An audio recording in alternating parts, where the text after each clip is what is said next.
Hello Chappets and welcome to the Double Back Monthly. My name is Barry Doublet and I do stuff mainly about board games. Yes, these things behind me.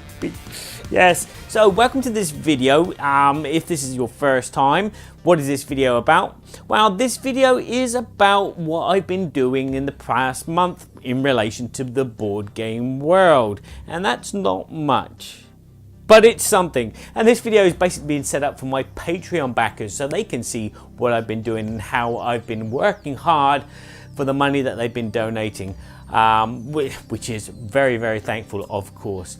So what is this show about? Well, I do a recap section, which is a look back at all the games that I've reviewed.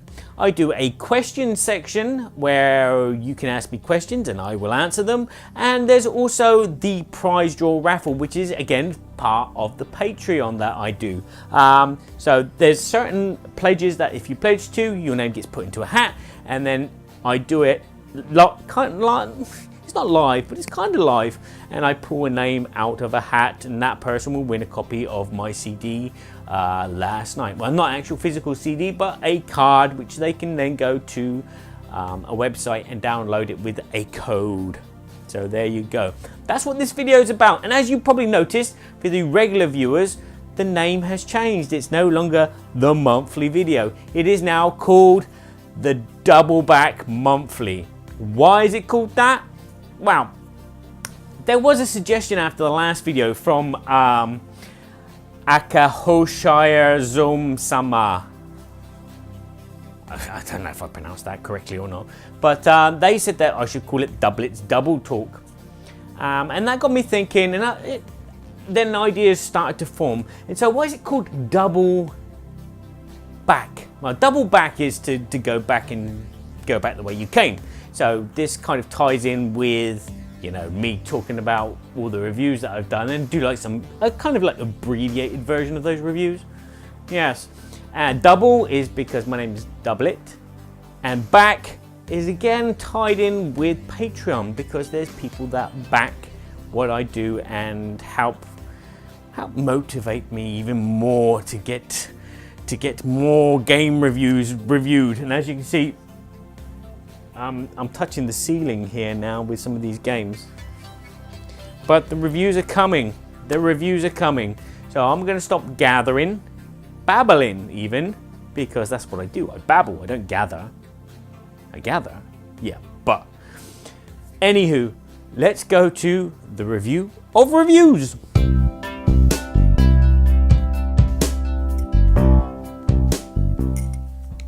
So this is my review section of what I've reviewed this month of November 2016. And I'll be telling you if it's my cup of tea or not. If at any time you see a video come up here and you want to watch that video, you just click on it and it will take you directly to that video. So this is useful. So November started very slowly. Unfortunately, I was unable to record anything in the first week because we had guests staying with us, and they stay in this room and they sleep on this sofa bed. So nothing was done, but I managed to catch up because I produced 2 videos for the Kickstarter Mythic Battles Pantheon, which at the time this video comes out, it will be finished, the Kickstarter running, but you may be able to grab hold of a copy later on. Mythic Battles Pantheon mixes 4 games together: Hero Clicks, Hero Escape, Hero Quest, and Magic the Gathering. It's a minis game where you'll have campaigns or scenarios or just a skirmish, and you'll be constructing an army with a god, a Greek god, and some Greek heroes and some Greek monsters and some Greek troops. And then you'll be going at it with a deck of cards. You'll be playing a card to activate a character on the board and doing an action, move and attack. And then each hero and character will have strengths and weaknesses, and as they get weaker and weaker, they get weaker and weaker, literally. You know, their attack powers are not so strong, they can't move as fast. And then you have this really intricate dice mechanic, which is really good. As I said, I did 2 videos. One's a preview and the second one is my first impressions of the game. As I said, this is a prototype of a Kickstarter game check it out. It looks really promising and it has some really great mechanics which I really enjoy. But there, Mythic Battles Pantheon. On with the proper reviews. I reviewed Suro, which is an abstract game for up to 8 players. It's a very elegant game where players are dragons and you're trying to stay in the sky, or stay on the board, so to speak, and be the last dragon standing. And if you do that, you win. It's very quick, it's very light, it's an abstract, it's simple, very, very simple. This is a game for gamers, non-gamers, and people that say that they're never going to play a game, because they will just play it and they will find it so fun and easy. I can't recommend this game enough. I gave this game a 9 out of 10 because it is so nice and elegant and really, really, it plays at 8 players. 2 players? Nah. 3 players? Yeah. And 8 players? Yeah, as well. So, really enjoyable game.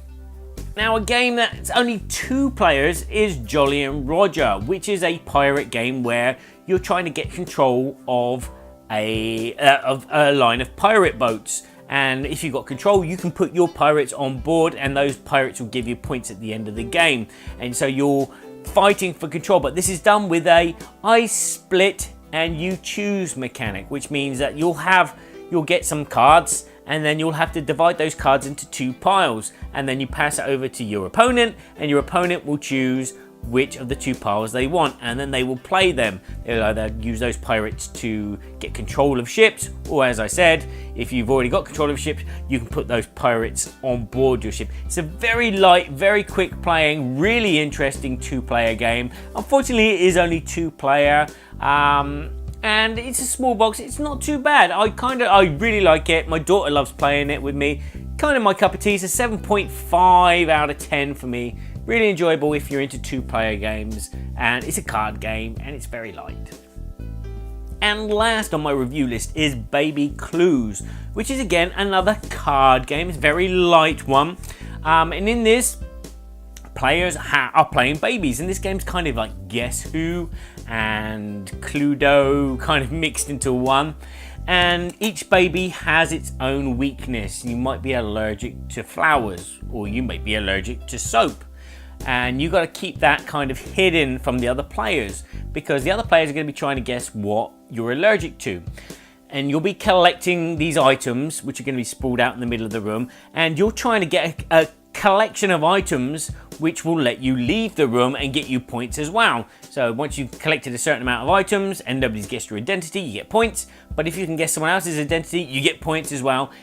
Quick playing, really amusing, a really enjoyable 4-player game. Could be played as 2, but it's always better with 3 or 4. And that's Baby Clues. And I gave that an 8 out of 10. So that's all the reviews that I did this month.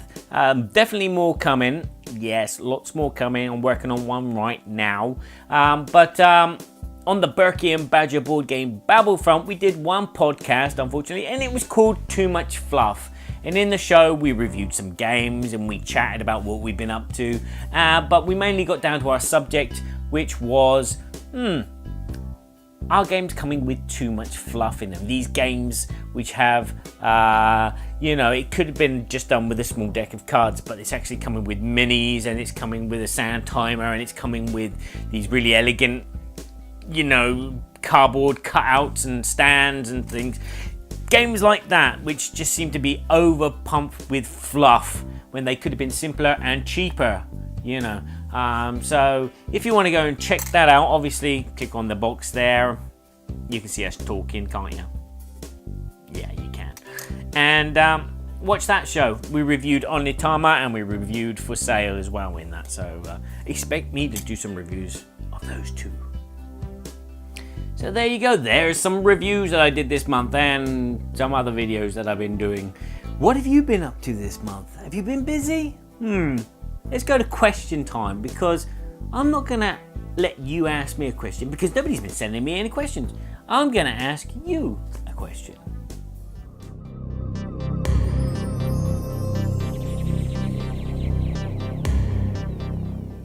So I have a question for you guys, because I haven't been receiving any questions. But if you want to send me a question, I'll happily answer it in this section. Write it down in the comments below. My question is, every video that I do, I end up saying, I finish it by saying, you don't need to buy every board game out there, you just need to own a few good ones. Yeah? So, what is a few good ones? I want to know how many games should be in the ideal board game collection. For me, without tapping my mic, for me, my ideal board game collection would be around about the 100 mark, give or take 20. Okay? Yeah, 100. Can you believe that? I don't want thousands. Number one, you know, there's not enough space for it all. I mean, we have board games in here. We also have, my daughter has a big selection of board games in her room because they're children's ones and she plays with them. And we also have a selection in our front room as well. And these are games that we get easily to the table when we have friends over. And they're kind of very easy games for like practically anyone. So there's like Splendor and Suro and things like that. They're all there, ready to get jumped to the table. Timeline as well. Simple games. But ideally for me, having about 100 games is perfect because there's not a lot of fantastic games. There's a lot of good games. There's a bucket load of good games. If you look at someone's Board Game Geek rating, they're all around about the 7s, the 8s and the 9s marks, but there's very rare the 9s, and the 10s are extremely rare. So if your collection of 100 games was to include mainly 9s and 10s, then you're doing something right. You've got games, and again, these need to be games that are going to get to the table all the time, because you don't want a game that's going to sit there for 4 years and not do anything, like Cosmic Encounter does for me. It's sat there, and I got it 2 Christmases ago, and it's going to be its 3rd birthday, and it still hasn't been played. I've translated it because I bought the French version, so I played with French people, but it still hasn't been played. Yeah, really annoying. But yeah, 100 games would be perfect because, again, that can encompass a great variety of genres, a great variety of mechanics, and you know, you don't need 100 party games unless you're a party game freak. And that way you can have like 10 party games which include drawing. But who wants 10 games without drawing? You just want one. You want one good one if you like drawing games, that is. But yeah, have a good selection. You can have a few good party games which you know are going to work really well. Time's Up, Illustrations, Dixit, and then if you're into dungeon crawlers, get the best of the best of the best of the best of the best, sir, of dungeon crawls. You know, you don't need 15 dungeon crawls unless you're someone that just likes dungeon crawls. And then yeah, you would need 15 dungeon crawls, and you'd probably take up more space than 100 games would because of all the minis and expansions. So ideally for me, I would like to have a collection of about 100 games. How many do I own though? Wow, according to Board Game Geek, where I've registered all my games, we have around about 250. But as I said, some of those games are my daughter's games, so they're up in her room and they're her games. They're the ones that she plays. They're the ones that sit on her shelves. They're not here. And again, some of the games that we have are to do with our Waka Waka, which is here in France. You have Tupperware, which goes around and does domestic selling of plastic bowls and spatulas and things. We also have Waka Waka here, which is a domestic selling of games and toys. And they sell all kinds of stuff like Catan and small games for kids, Bonjour Robert, something like that. Very simple games. They sell a selection of Jouiopula, they sell a selection of Philosopher. They sell a lot of family-friendly games, and they're just starting to go into bigger games like Pandemic Legacy. So yeah, so those games are on the list as well, so they can be kind of scratched out. So what's going on? Why have I got more than my ideal number of games? Well, part of that is to do with what I do. I do board game reviews, but I would love to clean out some of the shelves and make it a bit more tidier, because it's starting to look messy. It's nice and tidy at the beginning here. Look, I've got a nice selection of yellow games there. Over there is my Fantasy Flight games. There's some Stronghold games. And then we get over here and it gets a bit messy and the box sizes change and it gets a bit all over the show. And I would like to just have a clean collection of games that I'm going to play more often than not, instead of them just sitting there, Cosmic Encounter. And again, I want games which are going to be the best of the best of the best of the best. You know, I want the best worker placement games, viticulture. I want the best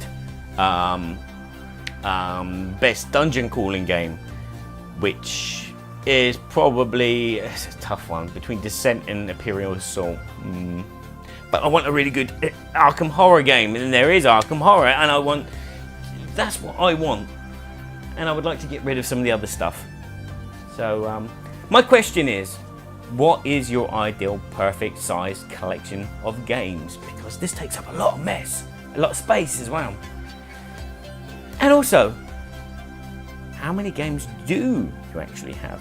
Do you have your perfect number of games in your collection? I'd like to know. Again, write in the comments below. And again, I'm going to post this on Board Game Geek in my blog. And if you want to, right there. Okay?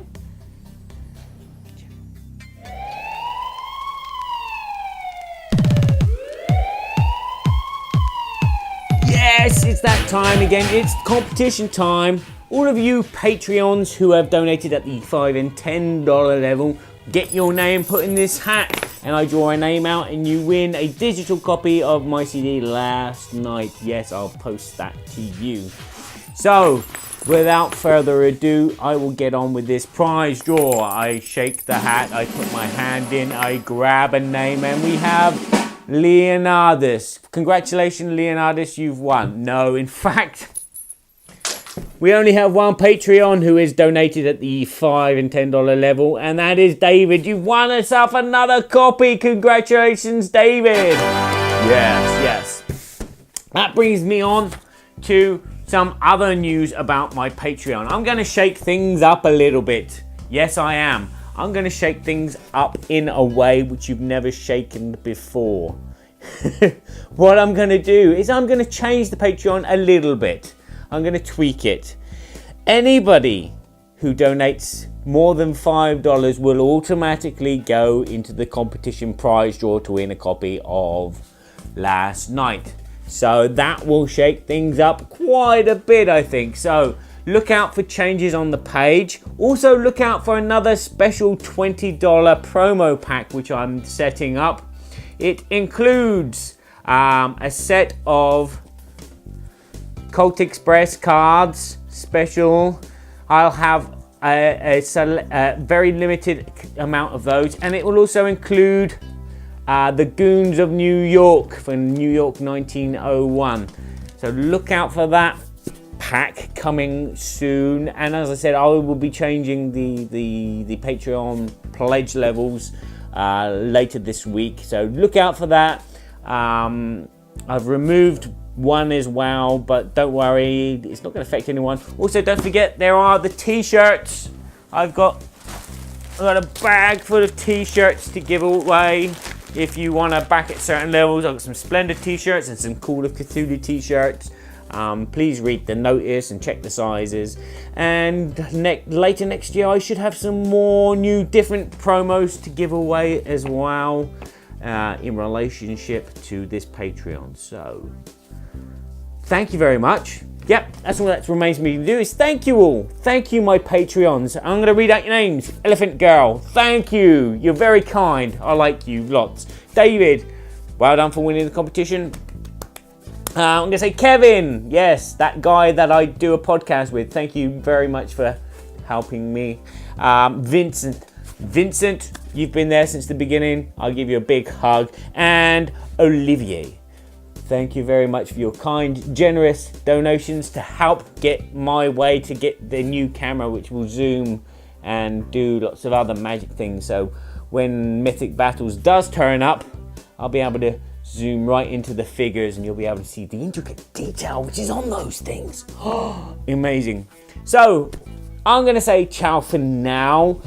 thank you very much, my Patreons. If you have backed something and won yourself something, I will get that in the post and I will send you an email saying that it has been posted, and so you can count the days away until it arrives at your doorstep. You know that Kickstarter feeling. So I will see you soon. Enjoy your week, enjoy your month. December is coming. I've got more reviews to do. They will be arriving soon. I'm going to be kicking off with Soul. Yes, I am going to be kicking off with Soul, and there'll be a few other ones coming as well.